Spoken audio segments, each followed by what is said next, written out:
வணக்கம்.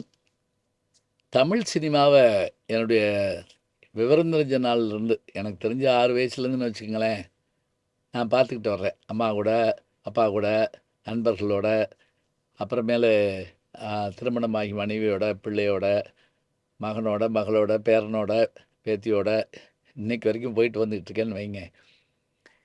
சினிமாவ பொறுத்தமட்டில எனக்கு நான் அதனுடைய பெரிய ரசிகன் மட்டும் இல்ல, ஒரு ஒரு அத அத ரொம்ப விரும்புற ஆள் நானு. அதனால தான் என்னமோ நான் சினிமால நடிச்சிட்டுருக்கேன். அது ஒரு பக்கம் இருக்கட்டும். எனக்கு எல்லாரையுமே பிடிக்கும் சினிமால.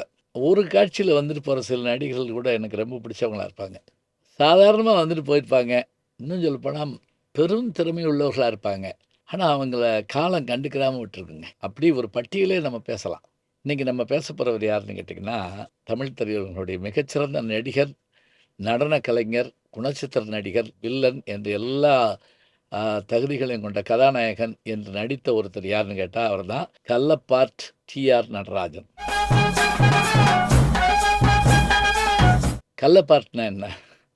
இப்ப அந்த காலத்துல நாடக மேடையில ராஜா வேஷம் போட்டு வர்றாங்கல்ல, அவங்களுக்கு பேர் ராஜ் பார்ட்ன்னு பேரு. பெண்களுக்கு ஸ்திரீ பார்ட். ஸ்திரீன்னா பெண்ணு. கெட்டவனுக்கு வில்லன்னு சொல்லத் தெரியாது அப்பயெல்லாம். கல்லப்பார்ட் அப்படிம்பாங்க. இந்த கல்லப்பார்ட் நடராஜன் இவர் 1926ல பிறக்கிறார். இன்றைக்கு நூற்றாண்டு விழா. 100 ஆண்டுகளுக்கு முதல்ல பிறந்த ஒரு நல்ல நடிகர். சொந்த ஊர் வந்து தஞ்சாவூர். அவங்க அப்பா பேர் வந்து ராமலிங்கம், அம்மா பேரு பரிபூரணத்தம்மாள். அவங்க 2 பேரும் நாடக கலைஞர்கள் தான். அதனால இவரு கொஞ்ச நாள் பள்ளிக்கூடம் போயிட்டு, அப்புறம் அப்பா, அம்மாவோட மேடை நாடகங்கள பார்க்க போயிருவாராம். இப்படி இவரு நடிப்புலயும், டான்ஸ்லயும் ஆர்வமா இருக்காருன்னு சொல்லிட்டு, அவங்க அப்பா, அம்மாவே என்ன பண்ணாங்க, நேரா கொண்டு வந்து, அப்ப புகழ்பெற்ற நாடக மேதை, பெரும் பெரும் நடிகர்களை உருவாக்கிய, அதாவது எம்.என். நம்பியார், எம்.ஆர். ராதா, வி.கே. ராமசாமி எத்தனையோ பேர சொல்லலாம். இவர்கள்லாம் திரையுலகுக்கு கொண்டு வந்த ஒரு நாடக நடிகர், நாடக தயாரிப்பாளர், தமிழகத்தையே வியக்க வைத்த ஏன் உலகம் முழுவதும் வியக்க வைத்த ஒருவர் யார் என்றால், அவர்தான் நவாப் ராஜமாணிக்கம் பிள்ளை அவர்கள். அவர்தாங்க ஐயப்பன் கோயில்ல முதல்ல நாடகம் போட்டு, ஐயப்பனுடைய வரலாற்ற போட்டு, அதுல வேலை பார்த்தவர் தான் பின்னாடி குருசாமி ஆன நம்பியார்ன்னு வச்சுக்கங்களேன். சரி. இவரு இவர கொண்டு போய் சேர்த்து விட்டாங்க. இவரு அதுல பிரமாதமான வேடங்கள எடுத்து நடிக்க ஆரம்பிச்சாரு. அதுல இப்ப முக்கியமா என்னன்னா, இவங்க அப்பா கொஞ்ச நாள் கழிச்சு, "இப்படி போயிறக்கூடாது பிள்ள" அப்படின்னு சொல்லிட்டு, இவரையும் இவர் தம்பியையும் கொண்டு வந்து ரயில்வேல சேர்த்து விடுறாங்க திருச்சியில. இவர் ஒரு 5 வருஷம் அங்க வேலை பார்க்குறாரு. ஆனா மனசெல்லாம் சினிமால இருக்கு. அப்ப அந்த ஊருக்கு வந்த நவாப் ராஜமாணிக்கம் பிள்ளை என்ன பண்ணாராம், "நீ வா பேசாம. நீ இவ்வளோ பெரிய நடிகன் போய் அங்க போய் மாச சம்பளத்துக்கு வேலை பார்த்துக்கிட்டு இருக்க. நான் உனக்கு நீ வாங்குற சம்பளம் மாரி 2 பங்கு சம்பளம் தரேன் வான்னு" கூட்டிட்டு போய் திருப்பி உள்ள கூட்டு வந்துட்டாருங்க. அப்படி வந்ததுனால தான் நமக்கு கல்லப்பாட்டு நடராஜன் கிடைச்சாரு. பராசக்தி படத்துல இவர் வந்து முக்கியமான அ பா பாத்திரமாக அறியப்பட்டாலும் கூட, அந்த அகதி முகாம் அதிகாரியாக அறியப்பட்டாலும் கூட, 1951லயே சுதர்சன்ங்கிற படத்துல நடிச்சிருக்கிறாரு. அதே மாரி செங்கமலத்தீவுன்னு ஒரு படத்துல கதாநாயகனா நடிச்சிருக்காரு. இதெல்லாம் போக இவர் வந்து வில்லனா வந்த பிறகு தான் இவருக்கு ஒரு பெரிய வாழ்வு கிடைச்சது. அதனால தான் அவருக்கு கல்லப்பாட்டுங்கிற பேரே வந்தது. சமீபத்தில கூட இந்து தமிழ் திசையில ஆர்.சி. ஜெயந்தன் அவர்கள் இத பத்தி அருமையான செய்திகள குறிப்பிட்டிருக்காரு. இப்ப கல்லப்பாட்டு நடராஜன் வந்து சிறு பாத்திரத்திலருந்து தெய்வ பிறையில சிவாஜிக்கு தம்பியா வர்றாரு. திலகா, அதேபோல ரிக்ஷாக்காரன் படத்துல எம்ஜிஆருக்கு வில்லனா வர்றாரு. அதுக்கு மேல ரவிச்சந்திரனுக்கு வில்லனா குமரிப்பள்ளன் நடிச்சிருக்காரு. அதேபோல ஜெய்சங்கர் படங்கள்லயும் நடிச்சிருக்கிறாரு. மறக்க முடியாத ஒரு டான்ஸர்னா இவர்தாங்க. எப்படின்னு கேட்குறீங்களா? சித்தாட கட்டிக்கிட்டு பாட்டு இருக்கு பாருங்க. வண்ணக்கிளி படத்துல வரக்கூடிய பாட்டு.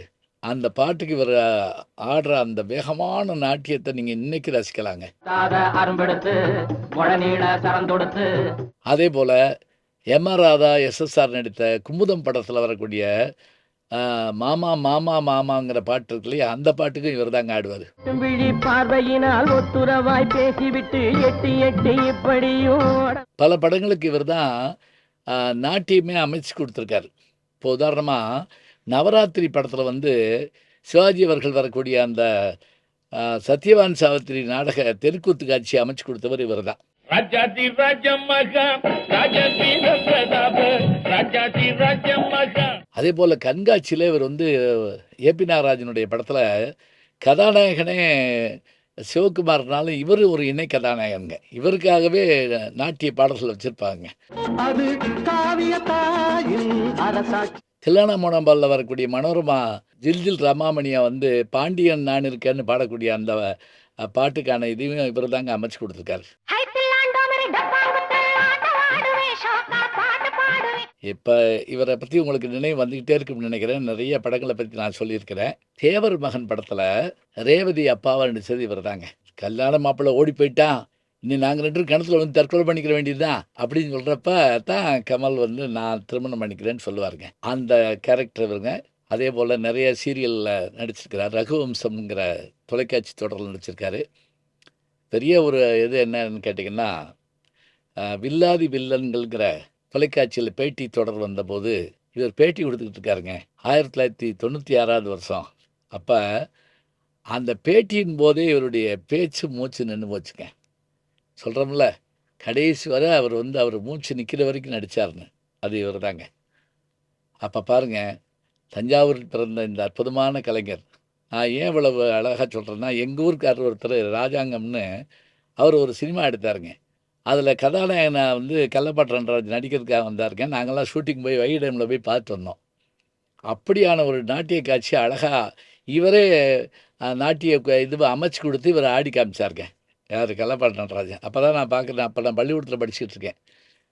இது நினைவில் மறக்காத ஒன்றாக இருக்குதுங்க.